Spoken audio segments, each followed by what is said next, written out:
Hello, it's Dr. Rhonda Johnson, and today is Sunday, April 25th, 2021.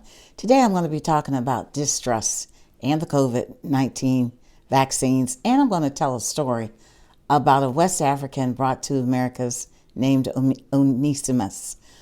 You know, I do a lot of community outreach sessions, and I talk to all kind of people, and when I do some conversations sometime with African Americans, one of the reasons why people say they're not going to get the vaccine is because they distrust the government and they don't trust the healthcare system much more. So I often will share this story of Onesimus. And have you heard of this story yet? Well, by the end of this video, you will. So Onesimus was originally from West Africa, brought to the British colony of Boston, Massachusetts, in the early 1700s. He was purchased into slavery by Cotton Mather, who was a very prominent Puritan minister. He renamed him Onesimus, which comes from the Bible to mean useful.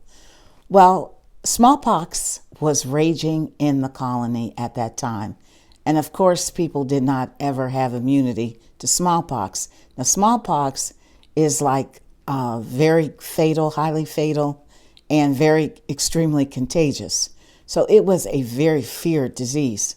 So Onesimus shared with Cotton Mather, but that back in his home country, in his home continent of Africa, they did inoculations to prevent smallpox.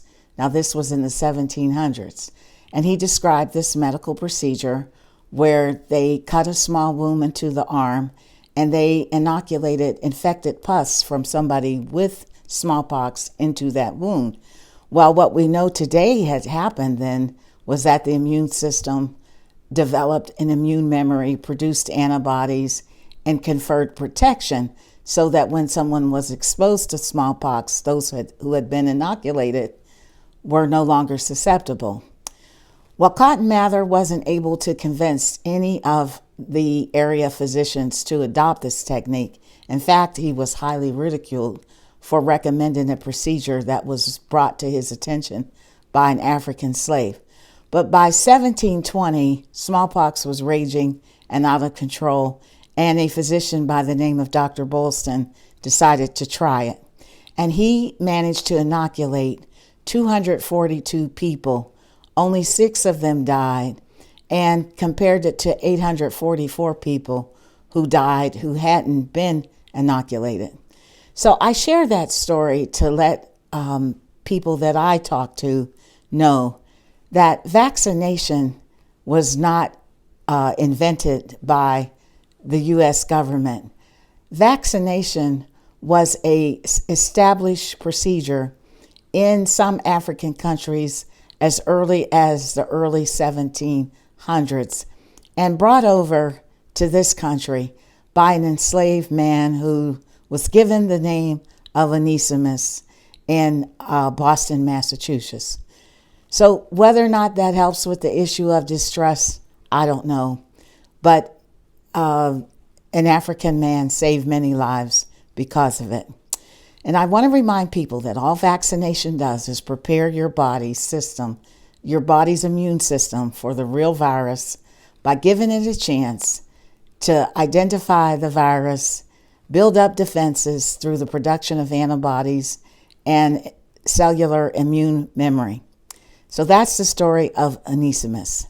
Now, another comment that I hear frequently is from African American women who are getting vaccinated in some places at twice the rate of their African American men.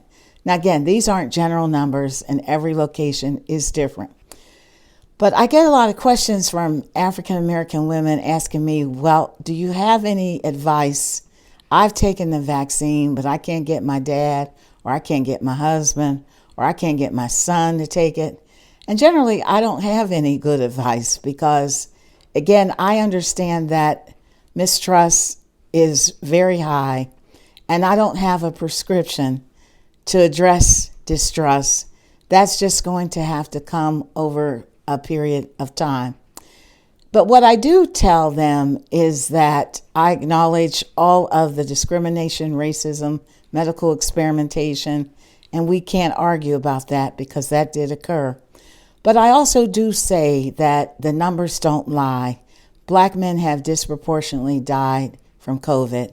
And currently, here in Allegheny County, the number of black people who are hospitalized from COVID is 6 times the number of white people. And the ages keep getting younger and younger. So I tell my colleagues to ask this question. If coronavirus vaccination is plan A, meaning the number one plan to build immunity in our communities, to stop this virus from ravaging our communities, then what is their suggestion for a plan B? And just ask that question and see what kind of responses that you get. So that may help someone. I'm sharing this information. See what you think. Be sure to drop me a comment and let me know. Again, this is Dr. Rhonda Johnson. My views are my own.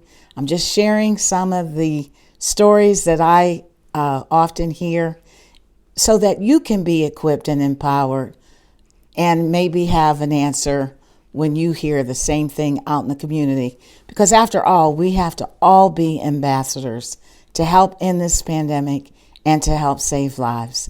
So have a blessed day. And as always, my views are my own.